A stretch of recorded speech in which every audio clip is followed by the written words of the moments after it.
Hello les femmes, j'espère que vous allez bien.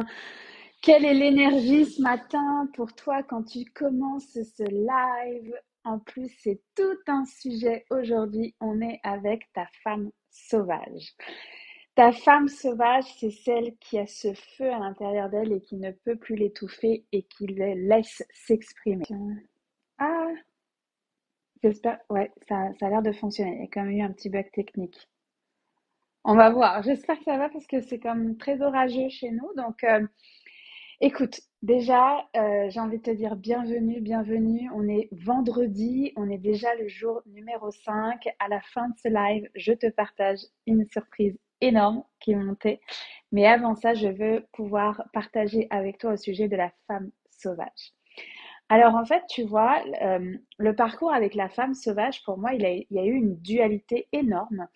Parce que quand je prenais les livres du féminin sacré, dans différents ateliers, différents cercles de femmes, on parlait de cette femme sauvage qui se sentait libre et qui faisait ce qu'elle veut, quand elle veut, et qui assumait en fait justement son feu. Et moi, c'était comme, bah ouais, je pense que je le suis déjà. euh, Ça venait vraiment de travailler.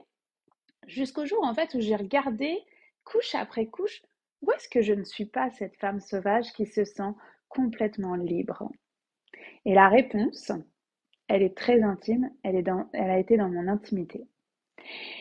Et en fait, il a fallu pour moi que je remonte ce fil. Mais pourquoi? Qu'est-ce qui est là? Qu'est-ce qui se passe en fait? Pourquoi je me sens enfant finalement? Alors, quand vous arrivez, faites-moi un coucou et quand vous êtes là en replay, mettez-moi le hashtag replay. Parce que sincèrement, c'est un live où il y a quelques années, j'aurais jamais pu le faire. Tu sais, ça prend ce temps d'intégration, ça prend ce temps de j'enlève les couches une à la fois et on fait du mieux qu'on peut tout simplement. Donc, ta femme sauvage, cet archétype-là, cette île, ce voyage, salut Valérie, euh, eh ben oui, on est dans une intimité profonde, on est dans ton rapport au corps, comment tu te sens avec ton corps, quel est ton parcours avec ta sexualité, avec ton intimité, comment tu te sens femme jusqu'au bout des ongles. Et en fait, quand je remonte le film de la femme sauvage, tu sais, c'est quand cette adolescente, elle commence, tu vois, à se transformer, à prendre conscience de son corps, en fait, finalement. Alors, je dis pas qu'enfant, on n'a pas conscience de son corps, mais c'est juste dans la transformation avec l'adolescence et les hormones, il y a une alchimie qui s'opère. Et dans cette adolescence, en fait, moi, à ce moment-là, tout le monde me disait, chut, chut. Tu sais, ce chut, Laurence, t'as trop d'énergie. Laurence, t'as trop de feu. Laurence, va à la natation, là. Tu vois, moi, j'ai commencé à 4 ans la natation, là, donc c'est comme, j'ai besoin d'eau pour canaliser mon feu. Mais tu vois, ça a été tout le temps ce couvercle, finalement, sur la tête, mais inconscient, tu vois. Ma famille, je les aime d'amour, mais inconscient, et je pense à ma mère en particulier, qui m'a dit à 14 ans, attention, Laurence, tu peux pas te maquiller pour aller à l'école, tu peux pas mettre cette tenue-là, tu ne seras pas une maricouche, toi là. J'étais amoureuse. En tout cas, j'avais le béguin pour un garçon à 14 ans et en fait, j'étais très avertie, en fait, tu vois, dans cette protection d'une maman. Et je sais pas comment je ferai encore avec mes propres enfants, mais dans la protection, bah, il y a eu un étouffement finalement. Et cet étouffement, il m'a poursuivi pendant des années, mais des années. Et, euh, et quand c'est sûr qu'aujourd'hui, en plus, c'est la journée internationale des droits de la femme. Et c'est important pour moi de le replacer sur les droits. C'est pas la journée de la femme, hein, notre fête, c'est tous les jours. Moi, je dis à mes enfants, c'est la fête des déesses tous les jours. Et les hommes aussi, vous avez votre fête. Mais en cette journée du droit des femmes, de tout ce qu'elles ont acquis, en fait, jusqu'à aujourd'hui, en fait, et ce qui reste encore à acquérir, bah, c'est sûr que j'ai une pensée pour toutes ces femmes qui ont vécu des traumas sexuels. Parce que malheureusement, c'est une vraie réalité clinique. Alors, j'ai jamais fait les pourcentages, les rapports de ça dans ma pratique, mais 2018, je m'en souviens encore. C'était toutes mes clientes, là. Toutes mes clientes dans la naturo, Il n'y en avait pas une qui n'avait pas vécu un trauma, quoi. Et en fait, je t'en parle parce que tu vois, moi, ça m'a longtemps poursuivi. Euh, Il y a un homme qui m'avait suivi à Paris jusque chez moi, puis j'étais en jupe. Et j'ai longtemps cru que c'était la faute de la jupe, que j'aurais pas dû mettre cette jupe. Et pourtant, elle était longue, elle arrivait aux genoux, tu vois. Mais j'ai tellement minimisé, bah non, c'est pas un trauma. Bah non, c'est pas un viol. Non, c'est pas une agression sexuelle. Et pourtant, si, c'en était une. C'est une agression. Et pour te dire, parce que ça s'est arrivé dans début vingtaine, et je partais au Québec, je faisais des allers-retours au Québec pour respirer, comme je disais à l'époque, et en fait, pour mettre une jupe.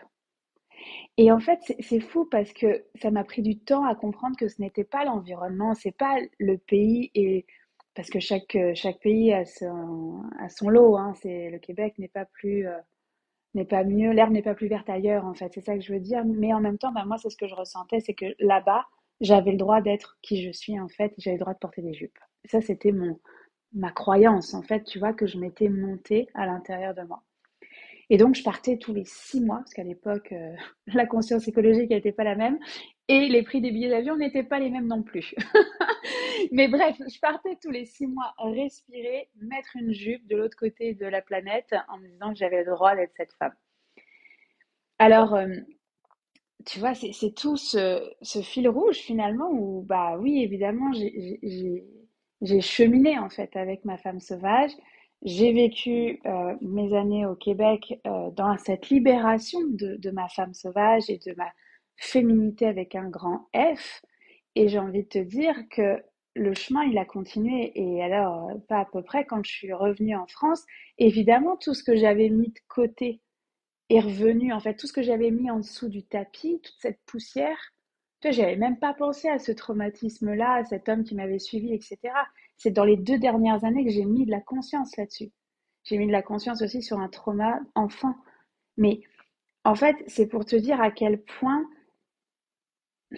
tu vois, sans rentrer dans des généralités, parce que je déteste ça, mais à quel point on essaye de mettre des couvercles sur les femmes, comme si on avait peur de ce feu.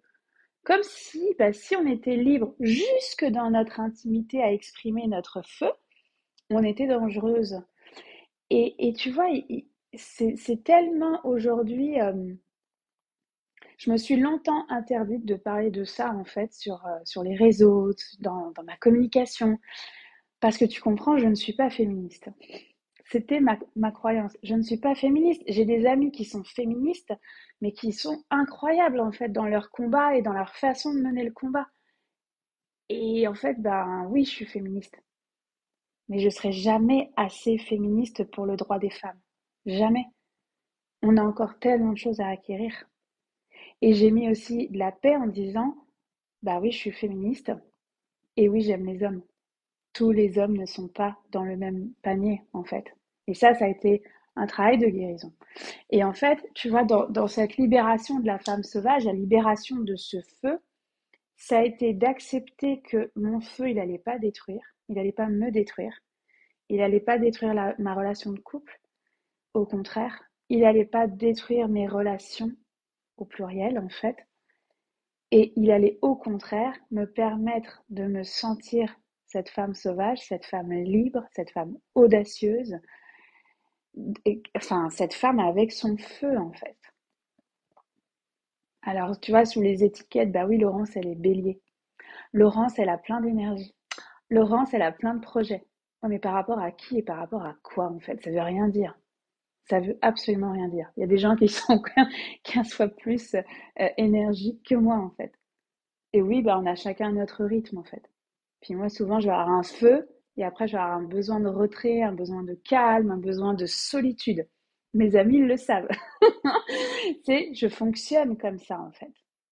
Je fonctionne comme ça. Et oui, j'ai besoin de la natation, j'ai besoin d'eau, en fait, dans ma vie pour pouvoir justement apprivoiser ce feu et qu'il ne devienne pas destructeur. Mais tu vois, ça a été vraiment un chemin d'accepter que mon feu, il était beau.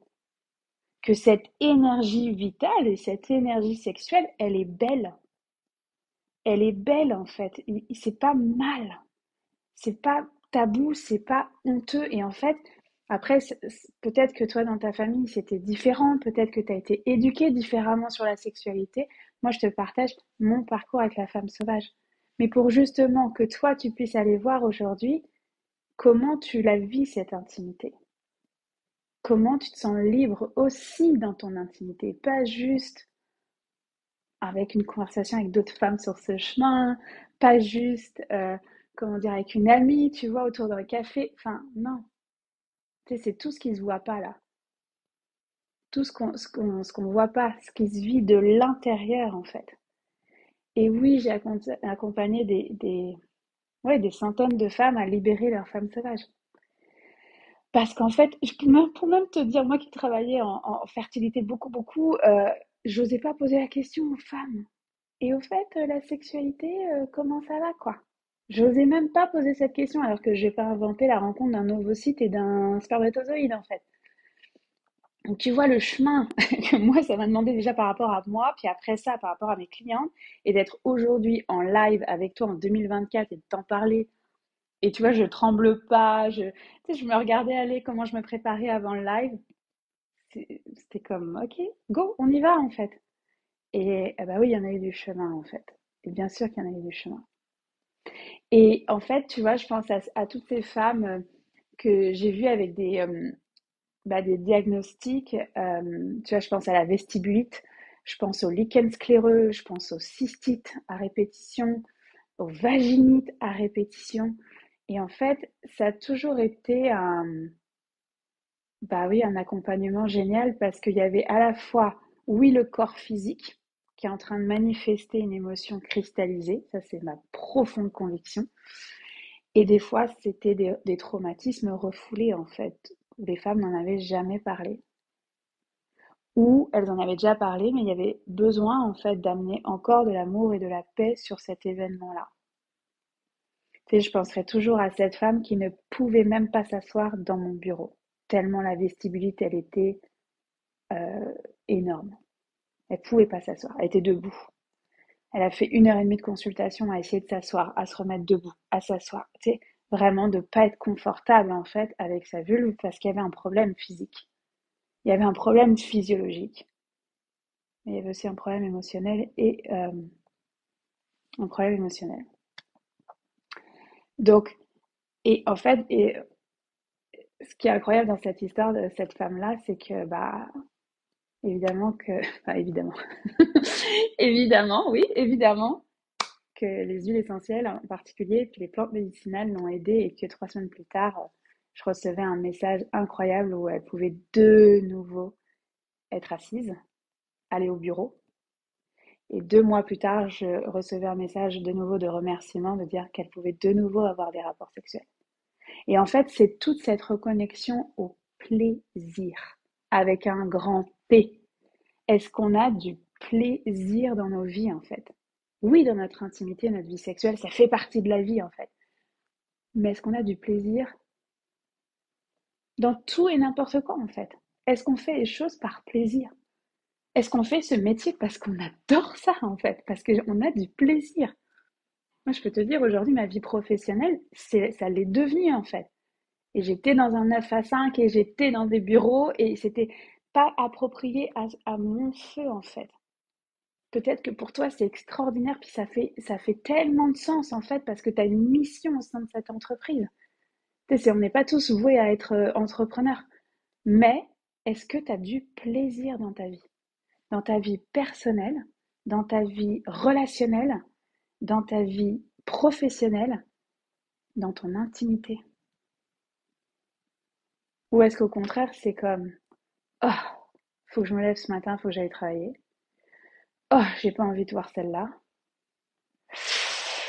Là, ça fait un peu longtemps qu'on n'a pas eu de rapport sexuel, donc là, va falloir que j'y passe, là, parce que sinon, je vais me récolter la mauvaise humeur de monsieur ou de madame. Euh, et ça, c'est basé sur des choses vraies, ce que je suis en train de te dire, dans ce que j'ai pu entendre. Hein. Donc, tu vois, pour moi, aller explorer la femme sauvage, c'est primordial, en fait. C'est primordial parce que bah, sans plaisir dans la vie, ça vaut pas la peine de vivre en fait. Tu sais, ça n'a pas de sens en fait. Ça n'a pas de sens si on n'a pas de joie, si on n'a pas de plaisir, si on n'a pas d'envie en fait. Tes désirs, ils viennent d'où? De ton énergie en fait. Euh, on dit une énergie sacrale en fait, donc au niveau du bas du ventre, tu vois, quand on dit ah ça vient des tripes, ça vient des tripes, ça vient de ce feu en fait qui est en toi. Quand tu fais ce choix, quand tu dis ok je vais faire ci, je vais faire ça vient des tripes, c'est pas un choix d'ici en fait. C'est pas un choix de mental, réfléchi. Puis loin de moi l'idée de dire euh, on fonce tous comme des béliers à prendre des décisions sans réfléchir. C'est pas mon objectif, parce que j'apprends aussi là-dedans. Mais oui, en fait, ça fait partie de comment, en fait, quand on a, hier on parlait de la femme étincelle, il y a cette étincelle qui naît, il y a cette étincelle qui arrive, et là tout devient vivant.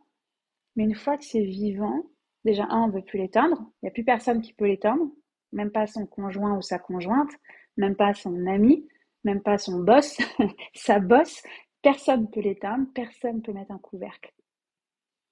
Plus personne ne peut mettre un couvercle sur ce feu. Et en même temps, c'est tout ce chemin, mais comment j'apprivoise en fait ce feu pour pas qu'il me détruise, pour pas que j'en ai peur. Parce que finalement, souvent, on ne le laisse pas se libérer, ce feu, parce qu'on a peur que ça bouscule trop nos vies, en fait. Moi, ça m'a longtemps retenu, en fait, cette peur. Pour me rendre compte, en fait, aujourd'hui, que bah, cette peur, elle m'a drivé dans mon cheminement de femme, et en même temps, me rendre compte à quel point c'était une fausse croyance et que, au contraire, elle a juste bah, inspiré, mon feu a inspiré d'autres femmes, que ce soit mes clientes, que ce soit dans mon entourage personnel, ça a inspiré d'autres à laisser en fait grandir leur feu. Et oui, j'ai déclenché et je déclenche encore des femmes et des hommes. Je déclenche. Mais parce qu'en fait, pourquoi? Parce qu'en fait, il y a une envie de pouvoir libérer son feu, en fait, toi aussi. Tu sais, je me suis retrouvée une fois où j'étais en robe, où j'avais juste le bout de l'épaule, tu vois, qui se voyait. C'était pas un truc spaghetti, juste le bout de l'épaule. Et en fait, bah, je m'étais faite déchirer, en fait, que c'était inapproprié. Tu vois, et en fait, on a aussi cette blessure entre femmes à guérir, à se sentir en sécurité quand une autre laisse exprimer son feu. Pour pouvoir inspirer, en fait, et au lieu de, tu sais, de vouloir éteindre le feu de l'autre, c'est comment je m'inspire du feu de l'autre, comment elle a fait pour que moi je fasse pareil, pour que moi aussi, en fait, je puisse exprimer ce feu. Hello, hello. Donc, c'est un cheminement, en fait, avec ta femme sauvage et de t'autoriser à être cette femme sauvage, t'autoriser à laisser libérer ce feu et le laisser s'exprimer. Il n'y a plus personne qui peut mettre un couvercle sur ta tête. En tout cas, pas avec les femmes sauvages. Et oui, ça demande du courage dans une société où on ne laisse pas les femmes exprimer leur feu parce qu'elles se sentent insécures. Parce qu'il y a des femmes qui n'ont pas été entendues avec le vécu qu'elles ont eu. Parce qu'il y en a qui n'ont pas été condamnées pour leurs actes. Donc je comprends ce sentiment d'insécurité. Je le comprends à 2000%. Mais est-ce que nous, on a déposé une main courante? Est-ce qu'on a porté plainte? Et en même temps, tu me diras, mais oui, mais même si je porte plainte, j'obtiens pas toujours gain de cause. Et c'est vrai, malheureusement. Donc en ce jour des droits des femmes et de toutes ces femmes qui ont vécu des violences sexuelles, j'ai juste envie de vous dire, mais I feel you. Mais autorise-toi à être de nouveau cette femme qu'elle était avant de vivre ce trauma, cette agression. Et si t'as pas vécu de trauma, mais tant mieux pour toi. D'accord? Alors laisse exprimer ce feu, ok? Parce qu'on veut le voir. Parce qu'à partir du moment où tu laisses ce feu s'exprimer, bah évidemment que tu fais ce qui te plaît, ce qui te rend heureuse. Tu vois, tu reviens à cette notion de plaisir dans tout. Pas juste dans, ok, qu'est-ce qu'on mange ce soir et puis j'ai vraiment envie de me régaler, quoi. Non, c'est dans le détail de pourquoi j'ai choisi ces boucles d'oreilles aujourd'hui. Non, mais tu sais, c'est un exemple tout bête, mais pour moi, ça fait des années que je les ai.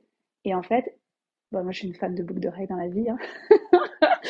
Mais en fait, c'est que elles sont arrivées dans ma vie au moment où j'ai commencé à laisser exprimer mon feu. Et à chaque fois que je suis dans cette énergie de feu ou que j'ai besoin de me connecter à mon feu, et pour éviter d'être trop là-haut, en fait, trop dans le mental, je vais les mettre.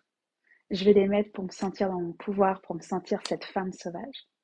C'est pas un déguisement de ok, je m'achète, j'en sais rien moi, une jupe léopard, mon pull léopard. Moi j'ai un pull léopard, j'ai des draps léopard, j'adore ça. Mais c'est pas un déguisement en fait. Parce qu'aujourd'hui c'est comme oui, oui.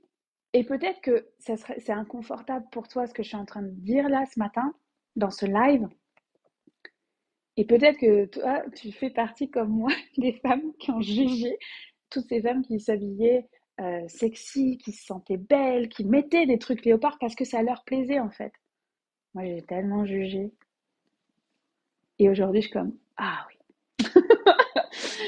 Et en même temps, j'ai pas toute ma garde-robe en léopard. Tu vois ce que je veux dire? C'est comme, oui, j'ai un pull et j'ai un pull qui me fait tellement du bien quand je le mets. J'ai ces boucles d'oreilles qui me rappellent ce feu que personne peut mettre un couvercle. Pas personne.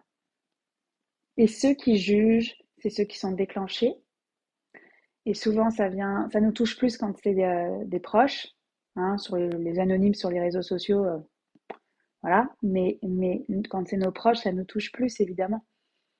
Mais dis-toi que tu déclenches parce que eux aussi ont envie de libérer leur feu et de le laisser s'exprimer, jusque dans leur intimité.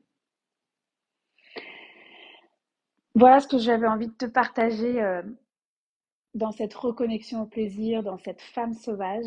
Évidemment, je t'emmène en activation avec ta femme sauvage tout à l'heure à 12h30. Si t'as pas le lien, ben je te mets encore une fois le lien pour y accéder en fait sous cette vidéo après. Et ma femme sauvage vous annonce cette magnifique surprise. À la base, je partais dans cette aventure de au cœur de ta féminité pour 5 jours. 5 jours, 5 archétypes féminins. Mais si je suis honnête avec toi-même, c'est la moitié de la carte au trésor. Je l'ai dit au début de la semaine, il y en a 10 archétypes.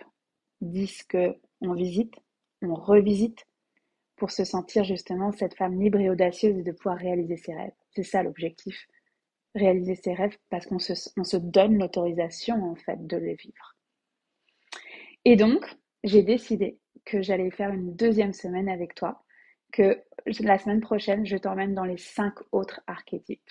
On ne s'arrête pas à ces 5 premiers. C'est comme si je te donnais la moitié de la carte au trésor. Je te dis, voilà, mais il y en a encore 5. Donc non, au contraire. Et tu vois, il y a cette notion de plaisir qui est vraiment là, de dire, on continue. On continue la semaine prochaine, même format, live où je te partage mon histoire, activation pour que tu puisses commencer à cheminer avec ces archétypes-là dans ta vie. Il y a les mails avec les plantes médicinales, les rituels, des surprises qui sont aussi disponibles pour toi. Oui, évidemment, c'est les prémices des sourcières, mais parce que je veux te faire tester, je veux te faire goûter à cette sororité, euh, à cette magie en fait de retrouver la femme qui est en toi. Donc on se retrouve la semaine prochaine. Oui, wouhou. Ouais Valérie, moi je suis super excitée. En fait, c'est vraiment drôle parce que au début j'étais comme oh non mais ça va être long. Puis tu sais, je veux que ça soit léger. Puis là j'étais comme non non mais en fait je suis une petite fille à Noël qui a juste envie de continuer la carte au trésor. Moi je suis tu sais, je suis cette capitaine sur ce bateau qui a juste envie de naviguer en fait. Et embarque dans le bateau ceux qui sont prêts en fait. Voilà. Donc, simplement, si tu veux continuer de vivre l'aventure, oui, clique sur l'événement là en dessous parce que ça vaut vraiment la peine. Ça s'arrête pas juste à des lives sur cette page Facebook ou au replay que tu peux voir. Il y a vraiment c'est une toile d'artiste. Clairement, c'est une toile d'artiste, oui, avec différents outils web, mais différentes approches pour que toi, tu continues ce chemin et que tu t'autorises à être cette femme. Alors, je t'embrasse fort. Je te dis à lundi pour la suite, pour la deuxième partie de la carte au trésor. Bonne journée.